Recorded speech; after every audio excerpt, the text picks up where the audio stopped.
પૂર્વ વડાપ્રધાન મનમોહન સિંહની સરકારે એવા ઘણા કામ કર્યા હતા કે જેના કારણે ભારતને દુનિયાભરમાં એક ઓળખ પ્રાપ્ત થઈ। આવો જાણીએ 2004થી લઈ અને 2014 સુધી મનમોહન સરકારે કઈ કઈ મોટી ઉપલબ્ધિઓ પ્રાપ્ત કરી હતી। દેશની અર્થવ્યવસ્થાને સુધારવાનું અને તેને પાટા પર લાવવાનું કામ ભૂતપૂર્વ વડાપ્રધાન ડોક્ટર મનમોહનસિંહ દ્વારા ખૂબ જ સારી રીતે કરવામાં આવ્યું હતું। મનમોહનસિંહની સરકારે એવા ઘણા કામ કર્યા હતા જેના કારણે વિશ્વમાં ભારતને એક અલગ ઓળખ મળી હતી। સરકારે 7.5%થી વધુનો સરેરાશ જીડીપી વૃદ્ધિ દર જાળવી રાખ્યો, જે 2010-11માં 10.03%ની ટોચે પહોંચ્યો હતો, જે આઝાદી પછીનો સૌથી વધુ જીડીપી દર છે।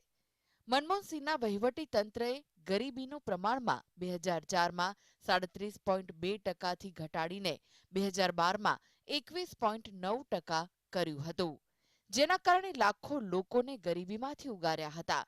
તેમના કાર્યકાળમાં ભારતે પરમાણુ અપ્રસાર સંધિ પર હસ્તાક્ષર કર્યા ન હોવા છતાં 2005માં ભારત અને અમેરિકા વચ્ચે પરમાણુ સમજૂતી થઈ। આ સીમાચિહ્ન રૂપ કરારે ભારતની વૈશ્વિક પ્રતિષ્ઠા અને નાગરિક પરમાણુ તકનીકની એક્સેસને વેગ આપ્યો। રાષ્ટ્રીય ગ્રામીણ રોજગાર ગેરંટી અધિનિયમ એટલે કે નરેગા જેવી પહેલોએ ગેરંટીકૃત રોજગાર અને સુધારેલી ગ્રામીણ આજીવિકા પૂરી પાડી છે। સરકારે ચંદ્રયાન અને મંગળયાન સહિતના સફળ અવકાશ મિશન લોન્ચ કર્યા, જે અવકાશ સંશોધનના સ્તરે ભારતની ક્ષમતાઓ દર્શાવે છે।